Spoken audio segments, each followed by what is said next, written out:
The cave Al-Kahf, in the name of Allah, the gracious, the merciful, praise be to Allah, who revealed the book to his servant and allowed in it no distortion. Valuable, to warn of severe punishment from himself, and to deliver good news to the believers who do righteous deeds, that they will have an excellent reward, in which they will abide forever, and to warn those who say, Allah has begotten a son. They have no knowledge of this, nor did their forefathers. Grave is the word that comes out of their mouths. They say nothing but a lie. Perhaps you may destroy yourself with grief, chasing after them, if they do not believe in this information. We made what is upon the earth an ornament for it, to test them as to which of them is best in conduct. And we will turn what is on it into barren waste. Did you know that the people of the cave and the inscription were of our wondrous signs? When the youths took shelter in the cave, they said, Our Lord, give us mercy from yourself and bless our affair with guidance. Then we sealed their ears in the cave for a number of years. Then we awakened them to know which of the two groups could better calculate the length of their stay. We relate to you their story in truth. They were youths who believed in their Lord, and we increased them in guidance. And we strengthened their hearts when they stood up and said, Our Lord is the Lord of the heavens and the earth. We will not call on any god besides him, for then we would have spoken in outrage. These people, our people, have taken to themselves gods other than him. Why do they not bring a clear proof concerning them? Who, then, does greater wrong than he who invents lies and attributes them to Allah? Now that you have withdrawn from them, and from what they worship besides Allah, take shelter in the cave. And your Lord will unfold his mercy for you, and will set your affair towards ease. You would have seen the sun when it rose, veering away from their cave towards the right, and when it sets, moving away from them to the left as they lay in the midst of the cave. That was one of Allah's wonders. He whom Allah guides is truly guided, but he whom he misguides, for him you will find no directing friend. You would think them awake, although they were asleep. And we turned them over to the right and to the left, with their dog stretching its paws across the threshold. Had you looked at them, you would have turned away from them in flight and been filled with fear of them. Even so, we awakened them so that they may ask one another. A speaker among them said, How long have you stayed? They said, We have stayed a day or part of a day. They said, Your Lord knows best how long you have stayed. Send one of you to the city with this money of yours, and let him see which food is most suitable, and let him bring you some provision thereof. And let him be gentle, and let no one become aware of you. If they discover you, they will stone you, or force you back into their religion. Then you will never be saved. So it was that we caused them to be discovered, that they would know that the promise of Allah is true, and that of the hour there is no doubt. As they were disputing their case among themselves, they said, Build over them a building. Their Lord knows best about them. Those who prevailed over their case said, We will set up over them a place of worship. They will say, 3, and their 4th being their dog. And they will say, 5, and their 6th being their dog, guessing at the unknown. And they will say, 7, and their 8th being their dog. Say, My Lord knows best their number. None knows them except a few. So do not argue concerning them except with an obvious argument, and do not consult any of them about them. And never say about anything, I will do that tomorrow, without saying, if Allah wills. And remember your Lord if you forget, and say, Perhaps my Lord will guide me to nearer than this in integrity. And they stayed in their cave for 300 years. Adding 9, say, Allah knows best how long they stayed. His is the mystery of the heavens and the earth. By him you see and hear. They have no guardian apart from him, and he shares his sovereignty with no one. And recite what was revealed to you from the book of your Lord. There is no changing his words, and you will find no refuge except in him. And content yourself with those who pray to their Lord morning and evening, desiring his presence. And do not turn your eyes away from them, desiring the glitter of this world. And do not obey him whose heart we have made heedless of our remembrance, so he follows his own desires, and his prior ideas are confused. And say, The truth is from your Lord. Whoever wills, let him believe, and whoever wills, let him disbelieve. We have prepared for the unjust a fire whose curtains will hem them in, and when they cry for relief, they will be relieved with water like mall tin. Brass which scalds the faces, what a miserable drink, and what a terrible place. As for those who believe and lead a right eos life, we will not waste the reward of those who work righteousness. These will have the gardens of Eden, beneath which rivers flow. Reclining on comfortable furnishings, they will be adorned with bracelets of gold, and will wear green garments of silk and brocade. What a wonderful reward, and what an excellent resting place! And cite for them the parable of 2 men. To one of them we gave 2 gardens of vine, and we surrounded them with palm trees, and we placed between them crops. Both gardens produced their harvest in full, and suffered no loss, and we made a river flow through them, and thus he had abundant fruits. He said to his friend, as he conversed with him, I am wealthier than you, and greater in manpower. And he entered his garden, wronging himself. He said, I do not think this will ever perish, and I do not think hour is coming. And even if I am returned to my Lord, I will find something better than this in return. His friend said to him, as he conversed with him, Are you being ungrateful to him who created you from dust? Then from a sperm drop then evolved you into a man. But as for me, he is Allah, my Lord, and I never associate with my Lord anyone. When you entered your garden, why did you not say, as Allah wills? There is no power except through Allah. Although you see me inferior to you in wealth and children, perhaps my Lord will give me something better than your garden, and release upon it thunderbolts from the sky, so it becomes barren waste. Or its water will sink into the ground, and you will be unable to draw it, and ruin closed in on his crops, and so he began wringing his hands over what he had invested in it, as it lays fallen upon its trellises. And he was saying, I wish I never associated anyone with my Lord. He had no faction to help him besides Allah, and he was helpless. That is because authority belongs to Allah.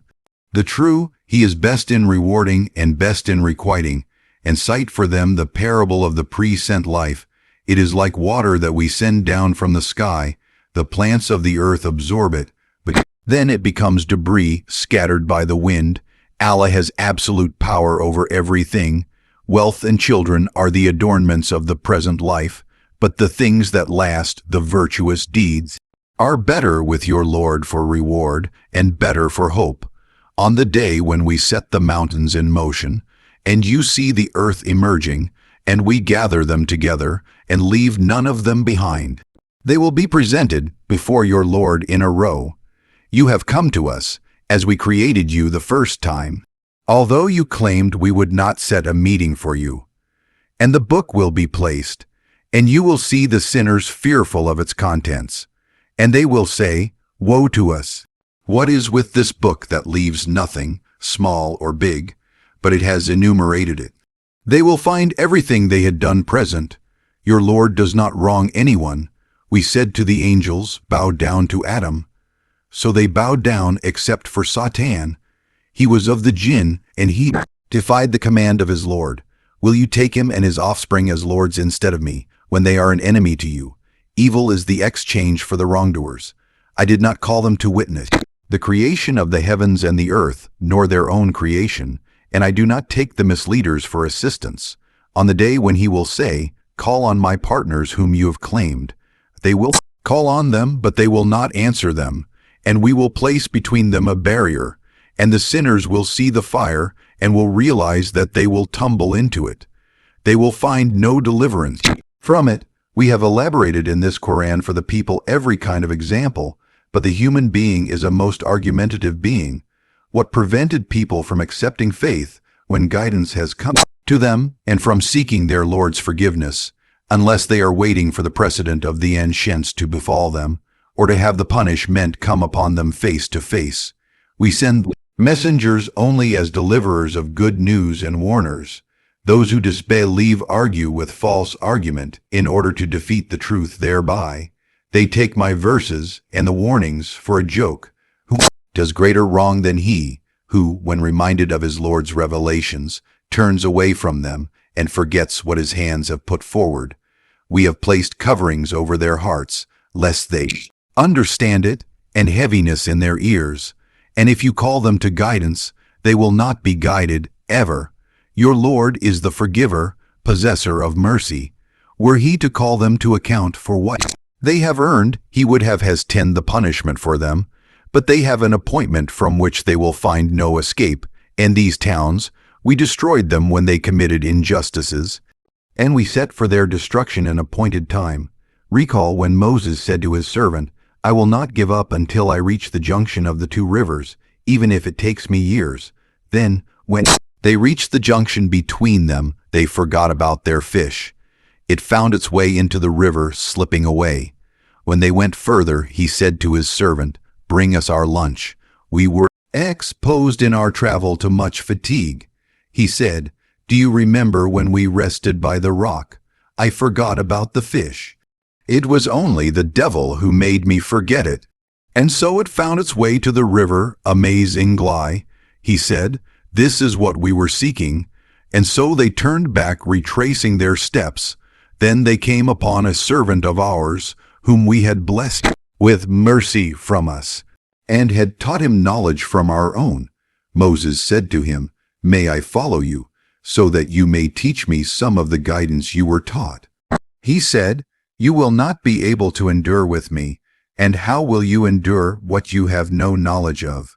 He said, You will find me, Allah willing, patient, and I will not disobey you in any order of yours.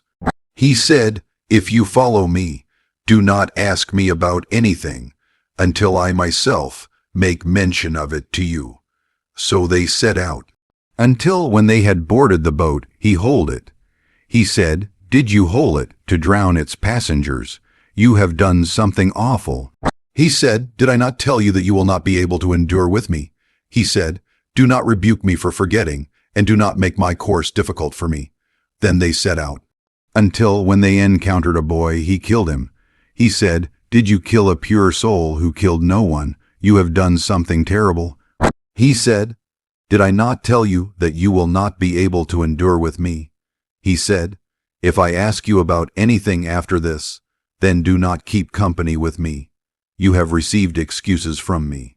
So they set out, until when they reached the people of a town, they asked them for food, but they refused to offer them hospitality. There they found a wall about to collapse, and he repaired it. He said, If you wanted, you could have obtained a payment for it. He said, This is the parting between you and me. I will tell you the interpretation of what you were unable to endure. As for the boat, it belonged to paupers working at sea. I wanted to damage it, because there was a king coming after them, seizing every boat by force. As for the boy, his parents were believers, and we feared he would overwhelm them with oppression and disbelief. So we wanted their Lord to replace him with someone better in purity and closer to mercy. And as for the wall, it belonged to 2 orphaned boys in the town.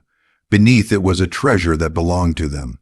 Their father was a righteous man. Your Lord wanted them to reach their maturity and then extract their treasure. As a mercy from your Lord, I did not do it of my own accord. This is the interpretation of what you were unable to endure. And they ask you about Zul-Qarnain. Say, I will tell you something about him. We established him on earth and gave him all kinds of means. He pursued a certain course, until, when he reached the setting of the sun, he found it setting in a murky spring, and found a people in its vicinity. We said, O Zul-Qarnain, you may either inflict a penalty, or else treat them kindly. He said, As for him who does wrong, we will penalize him. Then he will be returned to his Lord, and he will punish him with an unheard of torment. But as for him who believes and acts righteously, he will have the finest reward, and we will speak to him of our command with ease. Then he pursued a course, until, when he reached the rising of the sun, he found it rising on a people for whom we had provided no shelter from it, and so it was. We had full knowledge of what he had. Then he pursued a course, until, when he reached the point separating the 2 barriers, he found beside them a people who could barely understand what is said. They said, O Zul-Qarnain, The Gog and Magog are spreading chaos in the land. Can we pay you to build between us and them a wall? He said, What my Lord has empowered me with is better. But assist me with strength, and I will build between you and them a dam. Bring me blocks of iron, so that when he had leveled up between the two cliffs, he said, Blow. And having turned it into a fire, he said, Bring me tar to pour over it. So they were unable to climb it, and they could not penetrate it. He said, This is a mercy from my Lord. But when the promise of my Lord comes true, he will turn it into rubble, and the promise of my Lord is always true. On that day we will leave them surging upon one another, and the trumpet will be blown, and we will gather them together. On that day we will present the disbelievers to hell, all displayed, those whose eyes were screened to my message, and were unable to hear. Do those who disbelieve think that they can take my servants for masters instead of me? We have prepared hell for the hospitality of the faithless. Say, shall we inform you of the greatest losers in their works? Those whose efforts in this world are misguided, while they assume that they are doing well. It is they who rejected the communications of their Lord and the encounter with him. So their works are in vain, and on the day of resurrection we will consider them of no weight.